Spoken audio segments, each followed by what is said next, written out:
नमस्ते, जय हिंद, जय भारत। आज बात करते हैं फर्जी मुकदमों की और किस तरीके से फर्जी मुकदमों के कारण लाखों परिवार बर्बाद हो चुके हैं। आज ये खबर आई है अलीगढ़ में कि 7 साल पहले जिस लड़की के मां बाप ने बताया कि हां मेरी बेटी को मार दिया गया है, रेलवे लाइन के किनारे एक डेड बॉडी मिली और मां बाप ने कहा ये तो मेरी बेटी है।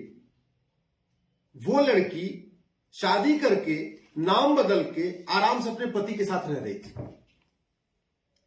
और उसकी हत्या के आरोप में एक गरीब असहाय जिसके पिता की मृत्यु हो चुकी थी, लड़का इकलौता था, अपनी मां के साथ रहता था, अपनी मां की देखभाल करता था, उसको जेल में डाल दिया।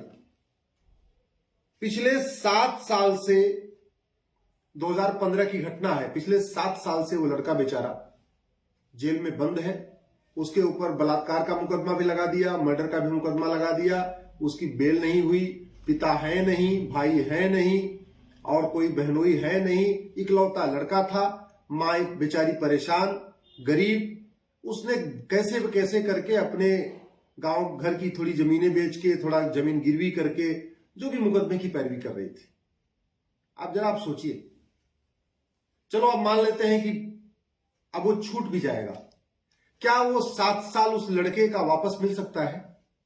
क्या वो मां जो 7 साल से परेशान थे, जिसने अपने घर जमीन गिरवी रखा और अपने बेटे के लिए तड़पती रही, रोती रही, उसकी परेशानी वापस आ सकती है क्या? इस लड़के का नाम ही विष्णु था और आपको याद है इलाहाबाद हाईकोर्ट से भी विष्णु तिवारी छूटे थे, उनके ऊपर भी SC ST का मुकदमा लगा दिया था, रेप का मुकदमा लगा दिया था और 20 साल तक वो जेल में थे।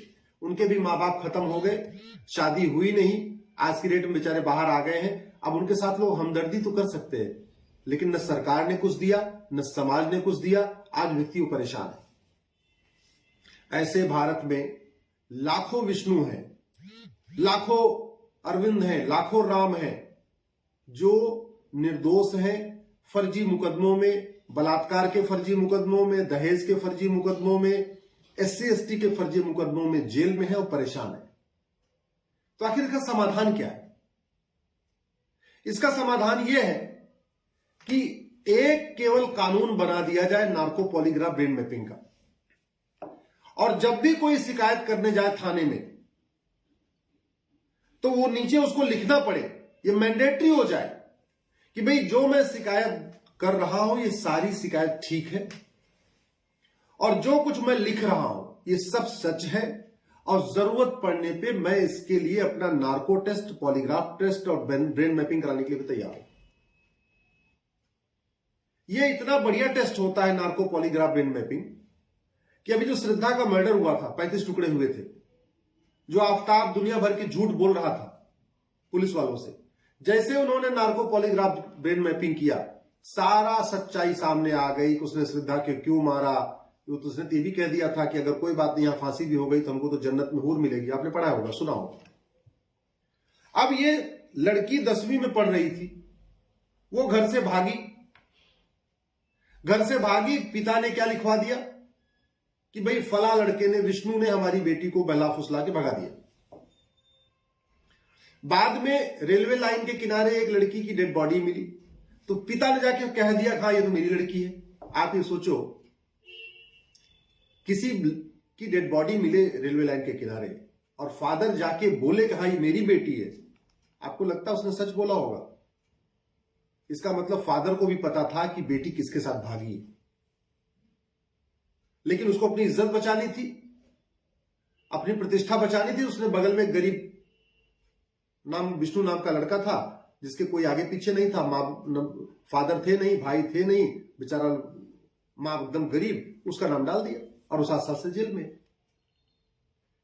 अगर आज की डेट में विष्णु बरी हो जाता है तो जिन लोगों ने उसके खिलाफ झूठी गवाही दिया, जिन लोगों ने उसके खिलाफ झूठी शिकायत किया, क्या उनको कोई दंड मिलेगा? कोई कानून है ऐसा, कोई कानून जो उनको भी 7 साल जेल में डाल दे? नहीं। तो इसलिए कह रहा हूं, एक कानून जरूरी है नार्को पॉलीग्राफ ब्रेन मैपिंग का और दूसरा कानून जरूरी है झूठी शिकायत करने वालों को, झूठा मुकदमा दर्ज कराने वालों को भी उतना ही दंड देने के लिए। अगर मर्डर करने पे आजीवन कारावास होता है तो मर्डर की झूठी शिकायत करने पे, मर्डर का झूठा आरोप लगाने वालों पे भी आजीवन कारावास होना चाहिए। अगर बलात्कार करने पे 10 से 20 साल सजा होती है, तो जो रेप का झूठा केस दर्ज कराए, जो बलात्कार का झूठा मुकदमा दर्ज कराए, उसको भी 10 से 20 साल सजा होनी चाहिए। तब तो भारत में न्याय होगा। अगर चोरी या डकैती करने पे 7 साल की सजा होती है, तो जो झूठी चोरी का मुकदमा दर्ज कराए, जो झूठी डकैती का आरोप लगाए, उसको भी 7 साल का मुकदमा दर्ज होना चाहिए। अगर SC/ST एक्ट के अंतर्गत 7 साल सजा हो रही है, 4 साल या 5 साल सजा हो रही है, 7 साल की हो रही है, तो जो आदमी झूठा SC/ST का मुकदमा दर्ज कराए, उसको भी 7 साल सजा होनी चाहिए, उसको भी 5 साल सजा होनी चाहिए। तभी तो अपराध कम होगा। अभी तो ऐसा है कि एक बार आप आरोप लगा दो, उसके बाद जिसके ऊपर आरोप लगाओ बेचारा वो झेलता रहे। आप बड़े से बड़े धार्मिक धर्माचार्य के ऊपर, महामंडलेश्वर के ऊपर, शंकराचार्य के ऊपर आरोप लगा दीजिए, अब वो शंकराचार्य धर्माचार्य अपना आरोप झेलते रहे। कितने सारे लोग आत्महत्या कर लेते हैं ऐसे आरोपों में। कितने सारे लोगों ने झूठे बलात्कार के मामले में आत्महत्या कर लिया, क्योंकि ऐसा कोई कानून नहीं है कि जो झूठा मुकदमा दर्ज कराएगा उसको उतनी सजा मिलेगी जितना सजा वास्तव में मिलती है। मैं सरकार से निवेदन करता हूं, आप थाने में कंप्लेन जो दर्ज होती है उसका एक फॉर्मेट बनाइए, स्टैंडर्ड फॉर्मेट बनाइए। ऐसे नहीं कि कोई किसी भी जाके कागज पे लिख के जा जाए।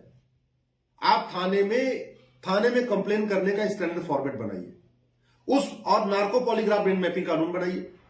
और जो थाने में शिकायत दर्ज करने जाए किसी भी बात के लिए, उसको नीचे वहां अंडरटेकिंग लीजिए, लिखवाइए उस फॉर्मेट पे कि हाँ, मैं जो शिकायत दर्ज कर रहा हूं, जो मैं आरोप लगा रहा हूं, जो बात कह रहा हूं, ये सब सच है। और इसके लिए जरूरत पड़ने पे मैं नार्को पॉलीग्राफ ब्रेन मैपिंग कराने के लिए तैयार हूं। मैं गारंटी के साथ कहता हूं, छेड़छाड़ के, फर्जीवाड़े के, रेप के, SC/ST के आधे मुकदमे अपने आप ही कम हो जाएंगे। लोग फर्जी मुकदमा दर्ज कराना बंद कर देंगे। आज की डेट में पुलिस परेशान है फर्जी मुकदमों से।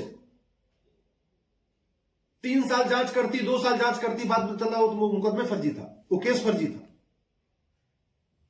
जुडिशरी भरी हुई है, मुकदमे बढ़ रहे हैं, आधे मुकदमे फर्जी मुकदमों के कारण जुडिशरी परेशान है। न्यायिक व्यवस्था चरमराई हुई है फर्जी मुकदमों के कारण।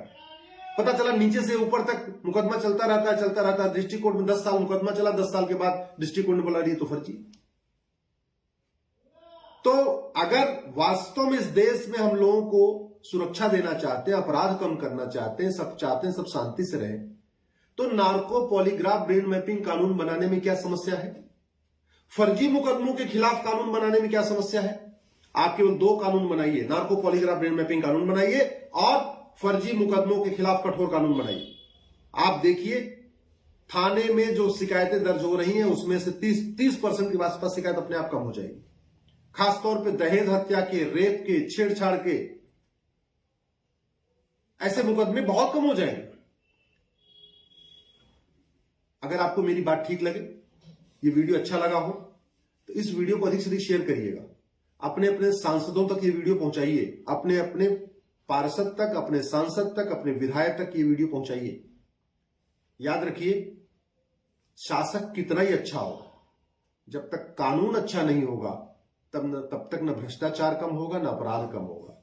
डॉक्टर कितना ही अच्छा हो, तब तक जब तक दवा अच्छी नहीं होगी, बीमारी ठीक नहीं होगी। इसी तरीके मुख्यमंत्री, प्रधानमंत्री, सांसद, विधायक कितने ही अच्छे हों, जब तक कानून अच्छा नहीं होगा तब तक न भ्रष्टाचार कम होगा, न अपराध कम होगा। और जब भ्रष्टाचार, अपराध कम नहीं होगा तो सुख शांति नहीं आएगी, लोग परेशान रहेंगे। इसलिए आप लोग इस वीडियो को अधिक से अधिक शेयर करिएगा।